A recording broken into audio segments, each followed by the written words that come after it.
बच्चों question number 41, wire of length 12a। आपके पास कोई वायर है 12a लेंथ की है। सबसे पहले आपने उसको इस ट्राइंगल पे रैप किया, तो ट्राइंगल में तो ए बस 3a ही हुआ, लेकिन आपने 12a को किया, इसका मतलब 4 टर्न्स बन जाएंगे। 1 2 3 4 4 बन जाएंगे। और यहाँ पे क्या किया, उसी को स्क्वायर पे जब रैप किया तो 4 मतलब यहाँ पे 3 टर्न्स बनेंगे।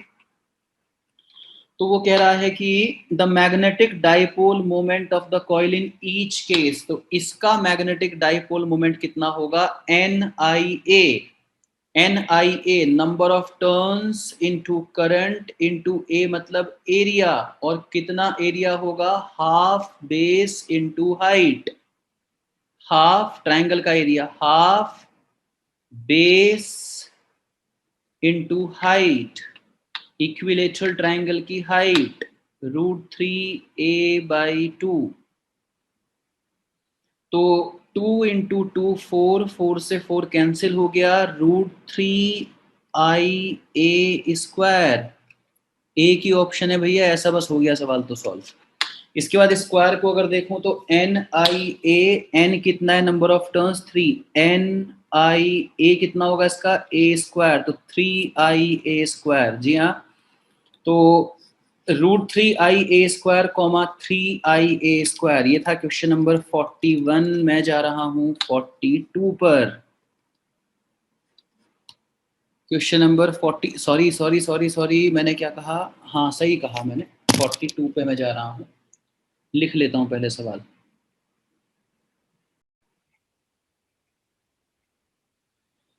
बच्चों ये सवाल अगेन आपके क्लास रजिस्टर से ही आया है, नोट करने की ज़रूरत ही नहीं है। उसने ये कहा कि आपने अर्थ की सरफेस से, देखो करंट, इलेक्ट्रिसिटी और ग्रेविटेशन, मैंने पूरे साल कहा होगा ग्रेविटेशन से 2-3 सवाल आते हैं, करंट इलेक्ट्रिसिटी से कम 3 सवाल आते हैं, करंट से 4 आ चुके, ग्रेविटेशन से देखो कितने आ चुके, फिर से ग्रेविटेशन से 1 सवाल, मतलब करंट और ग्रेविटेशन मिला के 8-9 सवाल हैं इस पेपर में मेरे ख्याल से, तो लास्ट में काउंट कर लेंगे।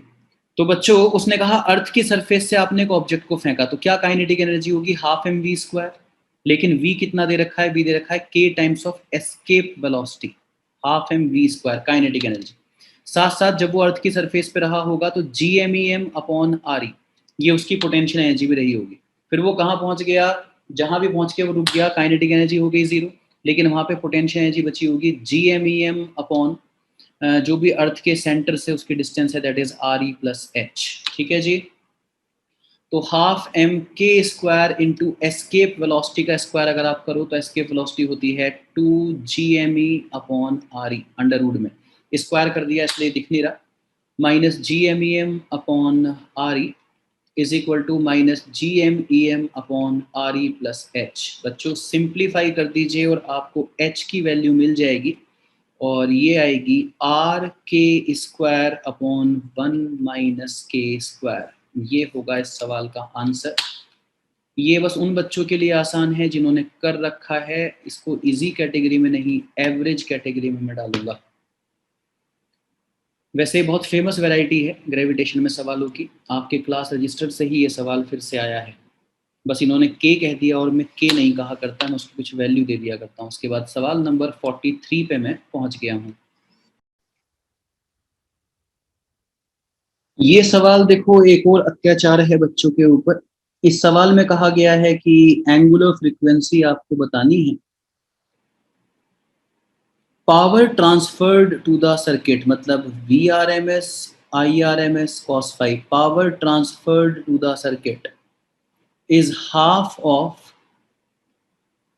half of power at resonant angular frequency। Resonant angular frequency पे जो पावर होती है उसकी हाफ सर्किट के पास है, तो VRMS क्या होगा, V0/√2, IRMS क्या होगा, I0/√2, cos phi क्या होता है, R/Z इज इक्वल टू, देखो ये लिखा है 1/2 into 1/2 into V0 into I0। बच्चों V0 I0 से तो V0 I0 कैंसिल हो जाएगा, और √2 देखो एक 2 कैंसिल हो जाएगा, तो R/Z की वैल्यू 1/2 आनी चाहिए। Equation number 1, R/Z is equal to 1/2, Z क्या होगा, √R² plus XL minus XC का होल स्क्वायर। ठीक है, सुनने के लिए सवाल आसान है, लेकिन जब कैलकुलेशन करोगे तो भैया अच्छी खासी मेहनत करवा रहा है सवाल। और इसका जो आंसर आएगा, क्योंकि प्लस माइनस 2 आएंगे, क्वाड्रेटिक इक्वेशन बनेगी, तो ये अगर आप प्रिसाइजली इसको सॉल्व करोगे तो 43.5, वैसे मैंने भी अप्रॉक्सीमेशन ही किया है, 56.5 ये ओमेगा की 2 वैल्यू आ रही हैं। और इसके नियर अगर हम चूज़ करें तो, क्योंकि 43.5 से बड़ा ही आएगा तो 42 चूज़ नहीं कर सकता, है ना। तो हाँ जी, किस रेंज में आ रही है, हाँ, तो 42 से 58 ये सबसे बढ़िया ऑप्शन है, क्योंकि एक ऑप्शन में दे रखा है 54, जबकि 54 नहीं है, 56.5 के आसपास है।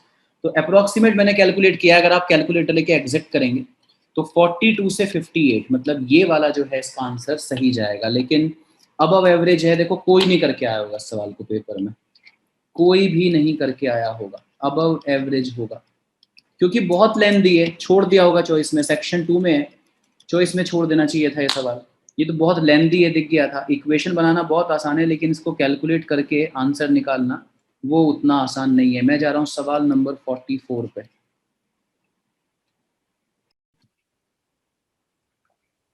इस सवाल में वो ये कह रहा है बच्चों कि एक पार्टिकल है, आर रेडियस पे घूमा तो टाइम टी लगा, तो T is equal to 2 pi R upon V, मतलब वी की वैल्यू आ गई 2 पाई आर अपॉन टी। अगर इसी स्पीड से उसको थीटा एंगल पे फेंक दिया जाए तो मैक्सिमम हाइट जो उसकी अचीव हुई वो 4r है।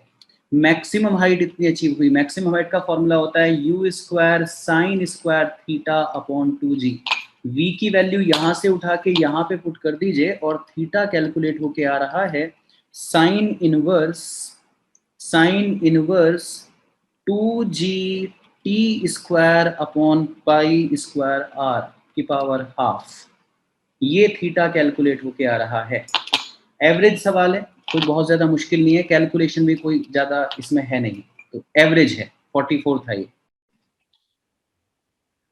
To conducting circular loops of radius r1 and r2, जहां r1 r2 से बहुत बड़ा है, mutual inductance will be directly proportional to. तो बच्चों आप देखो कि अगर बाहर वाले में करंट होगी तो अंदर वाले का फ्लक्स कितना होगा। अंदर वाले का फ्लक्स होगा नंबर ऑफ टर्न्स अंदर वाले के, मैग्नेटिक फील्ड जो बाहर वाले से आया mu not I upon 2r, है ना, और मल्टीप्लाइड विद एरिया, है ना, एन बी एरिया कितना हुआ इसका, πr2², ये इसका एरिया हुआ।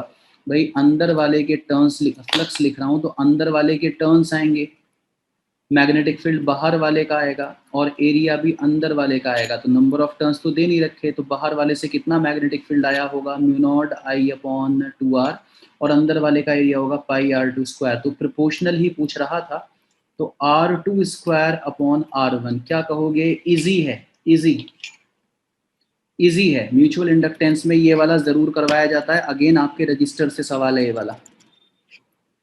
क्वेश्चन नंबर 45 के बाद मैं जा रहा हूँ क्वेश्चन नंबर 46 पे। बहुत ही फेमस सवाल है क्वेश्चन नंबर 46, बस कभी 27 कह देते हैं इसमें, तो कभी 1000 कह देते हैं। 27 drops of same size, 27 drops of same size, मान लो एक का रेडियस रहा होगा स्मॉल r, तो एक का वॉल्यूम इतना हो गया 27 है, are charged at 220 volt each, they combine to form a large drop, इससे एक बड़ी ड्रॉप बना दी। तो 4/3 पाई से 4/3 पाई कैंसिल हो गया, 3r is equal to r, this is equation number 1। तो बड़ी ड्रॉप बना दी, तो बड़ी ड्रॉप पे, अच्छा जब छोटी ड्रॉप होगी तो उसका कितना पोटेंशियल होगा, तो उसका पोटेंशियल था 27 drops of same size are charge at 220 volt each. Potential का क्या फॉर्मूला होता है, 1/4 pi epsilon naught q upon r, ये फॉर्मूला होता है। अब क्या किया आपने, इनको मिला के एक बड़ी ड्रॉप बना दी और 27 ड्रॉप्स को मिलाया, तो उसका जो नया पोटेंशियल होगा वो कितना होगा, 1/4 पाई एप्सिलॉन नॉट। नई वाली ड्रॉप पे कितना चार्ज आएगा, नई वाली ड्रॉप पे भाई एक पे क्यू चार्ज था, और ऐसी कितनी ड्रॉप थी 27, सबका चार्ज बड़ी ड्रॉप पे आ जाएगा अपॉन बड़ी वाली की रेडियस, अपॉन बड़ी वाली की रेडियस। तो 1/4 pi epsilon not, 1/4 pi epsilon naught Q not into 27 upon capital R की जगह मैं 3r पुट कर रहा हूँ। और बच्चों आप देख सकते हो कि 1/4 pi epsilon naught Q by R, 1/4 pi epsilon naught Q by R, इसकी जगह हम 220 लिख सकते हैं। तो वी नॉट आ गया 27/3 टाइम्स ऑफ 220, तो दिस इज 9 इंटू 220, 9 इंटू 220, ठीक है बच्चों, ये इसका आंसर हो गया। 1980 वोल्ट इसका आंसर हो गया। That was question number 46। Previous year ही है, और प्रीवियस ईयर अगर आ जाए, बस थोड़ा डेटा वेटा बदल के इजी कहा जाएगा, क्योंकि सब बच्चे प्रैक्टिस करते ही हैं प्रीवियस ईयर की। बच्चों क्वेश्चन नंबर 47 है ये, बस टॉर्क को बैलेंस करना है। सवाल को कहूंगा अबव एवरेज, उसकी वजह ये है कि सवाल के डायग्राम में रॉड का वेट नहीं दे रखा, वो लैंग्वेज में बोल रखा है, तो केयरलेस हुए होंगे बच्चे। तो बस इसके अबाउट नेट टॉर्क को बैलेंस करना है। 20 इंटू 20 सेंटीमीटर, 20 इंटू 20 सेंटीमीटर, इसको बैलेंस कौन करेगा? M naught G multiplied with 60 centimetre plus M G multiplied with 120 centimetre, ये बैलेंस करेगा। क्या क्या कैंसिल हो गया? सेंटीमीटर सेंटीमीटर सेंटीमीटर, और क्या कैंसिल हो गया बच्चों? जी, देखो ये जी, जी और जी कैंसिल हो गया, ठीक है। तो 2 इंटू 20 40, इस रॉड का वेट दे रखा है आधा किलो, 1/2 इंटू 60 प्लस ये आ गया 120 एम, तो 40 is equal to 30 plus 120 M, 10 is equal to 120 M. बच्चों m जो है वो 1/12 किलोग्राम आ गया, 1/12 किलोग्राम, है ना। वैसे बस छोटी सी गलती ये बच्चे से हो सकती है कि वो रॉड का वेट ना पढ़े, अबव एवरेज तो नहीं, एवरेज वाली कैटेगरी में डाल देते हैं, क्योंकि मतलब बहुत ही केयरलेस बच्चा ऐसा होगा जिसने सवाल पढ़ा ही नहीं और सॉल्व करने लगे। तो दैट वाज 47, और इसके बाद क्वेश्चन नंबर 48 पे जा रहा हूँ। अगेन ऑप्टिक्स का सवाल। पेपर बैलेंस्ड नहीं है, बहुत सारे पूरे के पूरे चैप्टर छोड़ दिए गए हैं, और कुछ चैप्टर्स में से बहुत ज्यादा पूछ रखा है। Question number 40। तो बच्चों इस सवाल में वो कह रहे हैं कि फाइनल इमेज पे कमेंट कर दो। बच्चों लेंस के लिए अगर मैं देखूं, u-60 है, f+30 है, लेंस फॉर्मूला लगाओ, 1/v minus 1/u is equal to 1/f, तो v की वैल्यू +60 आ जाएगी, v की वैल्यू +60 आ जाएगी। इसका मतलब ये हुआ कि ये रेज यहाँ पहुंची, और इसने कहाँ भेजा? बेसिकली 2f पे ऑब्जेक्ट रखा है, कैलकुलेट करने की जरूरत ही नहीं है, ऑब्जेक्ट 2f पे है तो इमेज 2f पे बनेगी। तो 60 पे भेजना चाह रहा है, 60 पे भेजना चाह रहा है, लेकिन रास्ते में प्लेन मिरर आ गया जो रेज को वापस रिफ्लेक्ट कर देगा। 60 पे भेजना चाह रहा था, 60 पे, मतलब यहाँ कहीं जानी चाहिए थी, ये 40 है ना, तो यहाँ जानी चाहिए थी 20 पे, लेकिन प्लेन मिरर ने पीछे रिफ्लेक्ट कर दिया, तो ये भी 20 ही होगा, और ये टोटल 40 है, मतलब ये भी 20 ही होगा। और इमेज रियल वर्ल्ड में बनी है, तो मैं कहूँगा रियल इमेज बनी है, रियल इमेज बनी है, और लेंस से भी 20 है, प्लेन मिरर से भी 20 है, तो 20 centimetre from the lens it would be a real image. Real image tick करना है, क्योंकि 20 सेंटीमीटर दो ऑप्शन में है, लेकिन एक में वर्चुअल इमेज का रखा है, इमेज वर्चुअल नहीं real. Going for the next question, that is question number 49। कौन सी कैटेगरी है? यस, कौन सी कैटेगरी है? तो कैटेगरी एवरेज है, क्योंकि रियल और वर्चुअल में गड़बड़ कर देगा बच्चा। एवरेज। क्वेश्चन नंबर 49, वो कह रहा है कार स्टार्ट फ्रॉम रेस्ट, एक कार ने रेस्ट से चलना शुरू किया, and accelerated 5 metre per second square at t is equal to 4 second, a ball is dropped.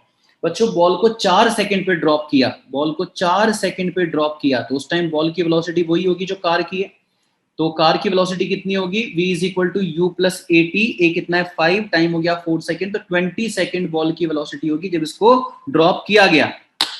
What is the velocity and acceleration of the ball at t is equal to 6 second? t is equal to 4 पे drop किया, t is equal to 6 second पे ball की velocity पूछ रहा है, तो 6 पे पूछ रहा है, मतलब इसके 2 सेकंड के बाद पूछ रहा है, तो आप जानते हो कि इसका मोशन कुछ ऐसा होगा, तो इसकी हॉरिजॉन्टल वेलोसिटी तो कभी नहीं बदलेगी, वो तो 20 ही रहेगी। हाँ, वर्टिकल डायरेक्शन में v is equal to u plus 80, मतलब gt वेलोसिटी और आ जाएगी, तो 10 into 2 मतलब 20 और आ जाएगी। 20 और 20 का जो रिजल्टेंट है वो हुआ 20√2, इसलिए आंसर इसका जाएगा 20√2।